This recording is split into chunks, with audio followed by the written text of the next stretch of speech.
हमारे दुश्मन ये जान लें कि पाकिस्तान के खिलाफ आइंदा किसी भी मुहिम जोई की कोशिश की गई तो इस बार जंग के असरात महदूद नहीं बल्कि इंतहाई वसी, खतरनाक, दूर रस और तकलीफदेह होंगे। Please do not take them lightly.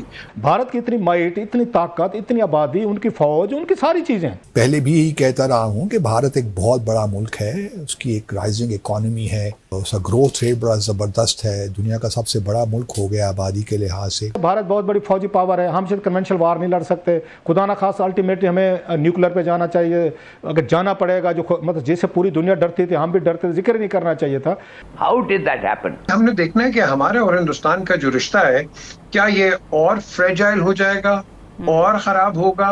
Problems बेशुमार हैं लेकिन कम से कम ट्रेजेक्ट्री उनकी उस हवाले से ठीक है अपनी इकोनॉमिक ग्रोथ के। सही। तो दुनिया बहुत से मामलात में उन पर डिपेंडेंट भी है, एक बहुत बड़ी मार्केट भी है, दुनिया चाहती है कि उनके साथ तिजारत भी करे, वहाँ इन्वेस्टमेंट भी करे।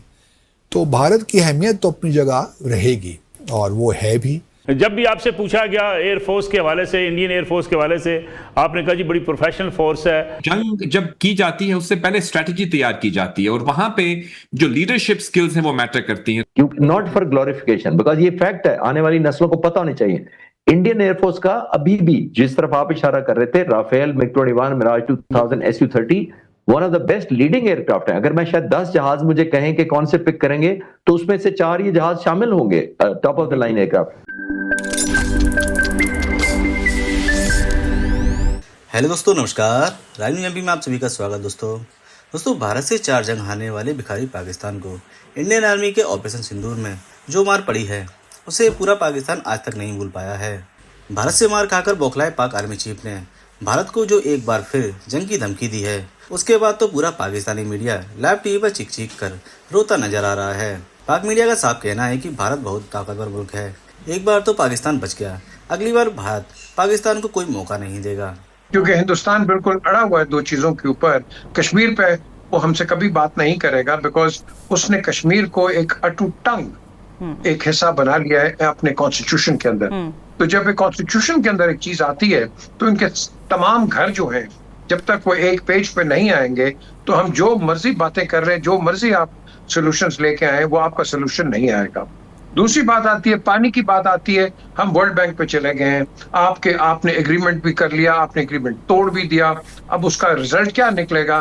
We have no impact on that. देखिए, एक तो इसी माह समिट हो रही, बल्कि पहले वज़ारा ख़ारजा का इजलास हो रहा है सही भारत में 14 और 15 मई को ब्रिक्स का। ब्रिक्स के तमाम वज़ारा ख़ारजा आएंगे भारत, तो वहाँ पे अब देखना ये है कि क्या कोई जॉइंट स्टेटमेंट इशू हो सकती है कि नहीं हो सकती। तो ये एक अहम मौका होगा जहाँ बायलैटरल्स भी होंगी, 2 तरफ़ा मुलाकातें भी होंगी। तो भारत के लिए एक अच्छा मौका है कि अपने आप को पोजीशन करे ऐसे तरीके से कि उस लगे कि ये एक इम्पॉर्टेंट अहम प्लेयर है। अहम प्लेयर तो वो है इकनॉमिकली और अदरवाइज भी, लेकिन सफारती तौर पे जो थोड़ा सा बैकग्राउंड पे लगता है कि इस वक्त भारत हमें नज़र आता है। लेकिन भारत को अलबत्ता ये 2 मौके ऐसे मिल रहे हैं इस माह कम अज़ कम, जब ये ब्रिक्स की वज़ारा ख़ारजा की और क्वाड के वज़ारा ख़ारजा की समिट होगी। फिर अगले इन्हीं दोनों अजलास की समिट भी होनी है। फिर वो एक और मौका मिलेगा इसी साल भारत को, सितंबर में या नवंबर में ब्रिक्स की समिट होगी, उसके बाद क्वाड की समिट भी होनी है, जिसमें प्रेसिडेंट ट्रंप आते कि नहीं आते वी डू नॉट नो।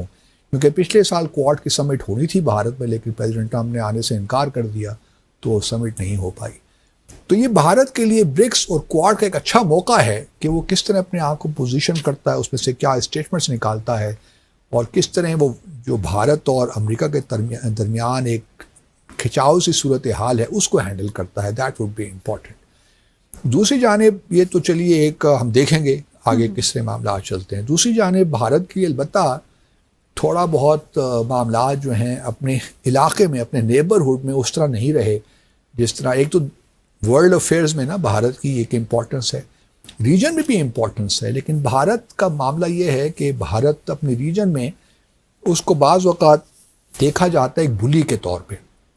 तो ये भी जो एक परसेप्शन है भारत के मामले में, भारत को इस पर भी थोड़ी बहुत मैं समझता हूँ कि इंट्रोस्पेक्शन करनी चाहिए। अब मिसाल के तौर पर देखिए ना, नेपाल की नई हुकूमत आई, बालन शाह यंग सिंगर हैं, रैपर हैं, वो उन्होंने हुकूमत बनाई।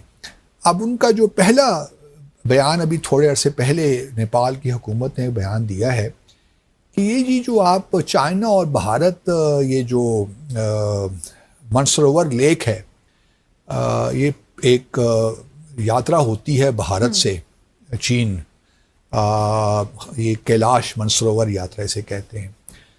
तो ये आप सारी जो यात्रा है, ये जो भी आप इलाका है लिम्पियाधुरा का या काला पानी का, अलीपू लेह का, उसके थ्रू होती है सारा यात्रा। यात्री यहाँ से जाते हैं और नेपाल का क्लेम ये है कि ये सारे जो इलाके हैं जिससे ये यात्रा होती है वो डिस्प्यूटेड टेरिटरी है।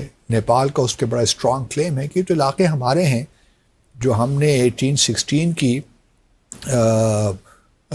सुगाली एक ट्रीटी थी जो कि 1816 में ईस्ट इंडिया कंपनी और नेपाल के दरमियान हुई थी जी। तो उसके तहत तो ये सारे इलाके हमारे हैं और हमारे इन पे क्लेम भी है। लेकिन भारत का कहना है कि जी वो तो बहुत पुरानी बात हो गई है, उसके बाद तो हमने 1950 में पीस एंड फ्रेंडशिप ट्रीटी भी साइन कर ली थी नेपाल का, तो अब तो और ये फिर ये कितने अरसे से ये हो रही है, ये यात्रा इसी रूट से होती है। तो नेपाल के जो मामलात हैं वो जस्टिफाइड नहीं है, जो नेपाल की पोजीशन है वो जस्टिफाइड नहीं है। लेकिन इसको बहरहाल नेपाल की हुकूमत नहीं मान रही, वो कह रही है कि जी नहीं, ये सुगाली ट्रीटी हमारे लिए बड़ी अहमियत की हामिल है, तो हम ये जो है मामला इस तरह नहीं होगा, तो आप हमारे साथ आप बातचीत करें और इस मामले को ख़त्म कीजिए। अब इससे भी देखिए ज़ाहिर क्या होता है, ये जो डिमार्श अभी या स्टेटमेंट जो नेपाल की जानिब से आई है ये कैलाश मानसरोवर यात्रा से मुताल्लिक़, ठीक है चाइना और भारत के दरमियान जो एक कशीदगी थी 2020 का जो था गलवान वैली के जो क्लैशेस हुए थे, उसके बाद से अब हालात कुछ बेहतर हो गए हैं, डायरेक्ट फ्लाइट्स भी शुरू हो गई हैं। ये जो कैलाश मानसरोवर यात्रा है हाँ जी, ये भी सस्पेंड हो गई थी, ये भी बहाल हो गई है। इसी तरह डायरेक्ट फ्लाइट्स मैंने पहले कहा वो भी शुरू हो गई हैं। तो ये एक आप कह सकती हैं कि एक अच्छी बात है चीन और भारत के कॉन्टेक्स्ट में। और जहाँ तक नेपाल का ताल्लुक़ है, नेपाल तो उसकी कोशिश तो यही है, क्योंकि भारत के साथ अलबत्ता एक ट्रेडिशनल ताल्लुकात चले आ रहे हैं नेपाल के, और अगर आप देखिए तो 1800 या 1900 किलोमीटर का बॉर्डर भी लगता है और उसमें बग़ैर वीज़े के भी ट्रैवल किया जा सकता है। लेकिन माजी में भी अगर आप देखिए, बल्कि इस हुकूमत ने भी जब मोदी साहब तशरीफ़ लाए तो इन्होंने भी नेपाल का तो ब्लॉकेट किया बाकायदा तौर पे, इकनॉमिक ब्लॉकेट को 3 माह वो जारी रहा, जिसमें नेपाल को काफ़ी इकनॉमिक डिफ़िकल्टीज़ करनी पड़ी, क्योंकि सारी जो लैंडलॉर्ड कंट्री है ना, सारी जो तिजारत है वो भारत ही के ज़रिए होती है, और तकरीबन जो 63 या 64% नेपाल के ट्रेड है वो भारत ही के साथ है। तो इससे आप अंदाज़ा लगा सकती हैं कि कितनी डिपेंडेंस है भारत पे।